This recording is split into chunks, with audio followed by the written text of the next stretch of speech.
দর্শক, breaking news. কেন্দ্রীয় স্বরাষ্ট্রমন্ত্রী অমিত শাহ রাজ্যে এলেন। 2021 সালের বিধানসভা নির্বাচনের আগে উনি যে দম ভরেছিলেন সেই দমই ভরছেন। 2/3, অর্থাৎ আমাদের রাজ্যের 294টি বিধানসভা আসনের মধ্যে উনি 2/3, অর্থাৎ 196টি আসন জিততে চলেছেন। উনি দাবি করলেন যে বাংলার মানুষ তুষ্ট হয়ে রুষ্ট, বিজেপি এসে তাদেরকে তুষ্ট করে দেবে। উনি বললেন বাংলা সরকার অনুপ্রবেশকারীদের মদদ দেয়, তাদেরকে আশ্রয় দিয়ে রেখেছে, তাই বাংলার মানুষ অতিষ্ঠ অনুপ্রবেশকারীদের অত্যাচারে।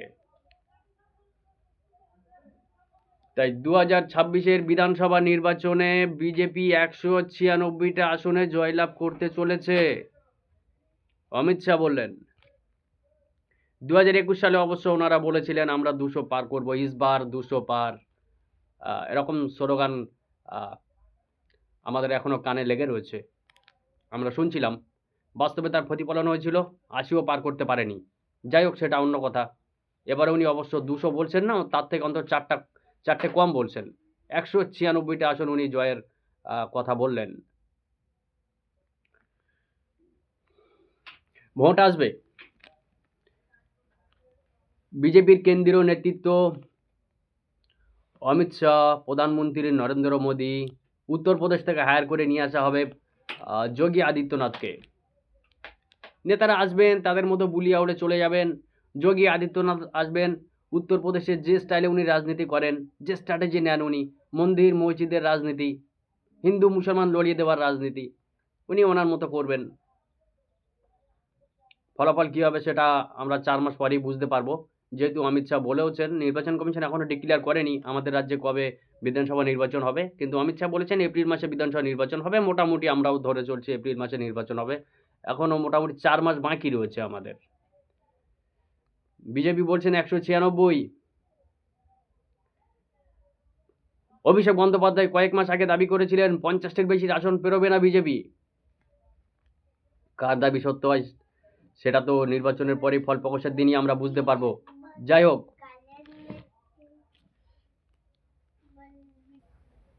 আর একটা খবর আসতে চলেছে। দিলীপ ঘোষ, বিজেপির প্রাক্তন রাজ্য সভাপতি দিলীপ ঘোষ, ওনার আমলে এ রাজ্যে বিজেপি যথেষ্ট ভালো ফাইট দিয়েছিল। বিশেষ করে আমরা যদি মনে করি 2019 সালের লোকসভা নির্বাচনে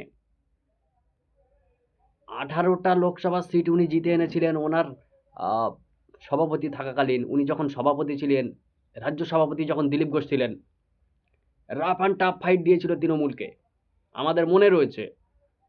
এখনো পর্যন্ত বিজেপির অনেকে মনে করেন যে দিলীপ ঘোষ সফল একজন রাজ্য সভাপতি। অনেকে রয়েছেন ওনার দলে, ওনার সমর্থক প্রচুর রয়েছেন। এই দিলীপ ঘোষকে সাইড লাইন করে দেওয়া হয়েছে বিজেপির তরফ থেকে। কিন্তু অমিত শাহ এলেন এবং সল্টলেকে একটা ভবনে বিজেপির এমএলএ, প্রাক্তন এমএলএ, রাজ্য সভাপতি, প্রাক্তন রাজ্য সভাপতি থেকে শুরু করে প্রথম সারির যে সমস্ত নেতারা রয়েছে তাদের সবাইকে এক সূত্রে বাঁধার চেষ্টা করলেন। সেখানে বার্তা দিলেন দিলীপ ঘোষকে, কোনো ঝগড়া যেন আমি না শুনি, কোনো ঝগড়া চলবে না, সবাই মিলেমিশে কাজ করতে হবে। দিলীপ ঘোষ সাংবাদিকদের মুখোমুখি হয়ে বিশেষ কিছু বলতে চাননি। পরে ওনার একটা পোস্ট আমাদের চোখে পড়েছে। উনি বললেন এ রাজ্যের আগামীর যে সরকার হবে সে সরকার রাষ্ট্রবাদী সরকার হবে, সে সরকার রাষ্ট্রবাদী সরকার হবে, সে সরকার অনুপ্রবেশকারীদের তোষণ করবে না,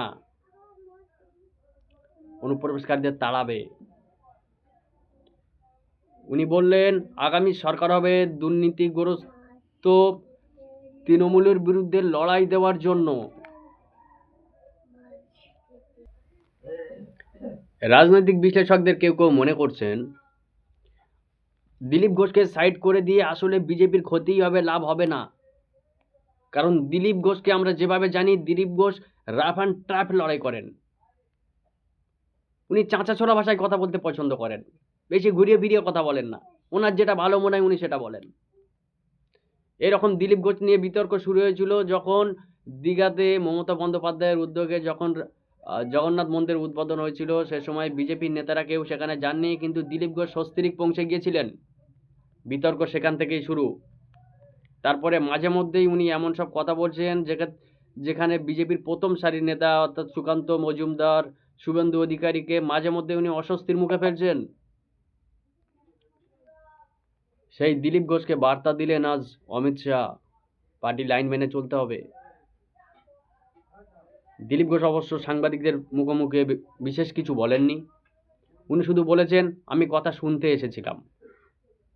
এখন উনি অমিত শাহের কথা শুনতে এসেছিলেন নাকি ওনার কথা অমিত শাহকে শোনাতে এসেছিলেন, তা নিয়ে অবশ্য জল্পনা রয়েছে। আগামীতে হয়তো এই বিষয়টা আমাদের কাছে আরও খোলসা হবে।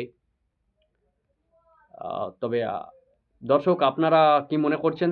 দিলীপ ঘোষ আগামী দিনে, অর্থাৎ নির্বাচনের আর 4 মাস বাকি, আমরা দিলীপ ঘোষকে সমহিমায় দেখতে পাবো?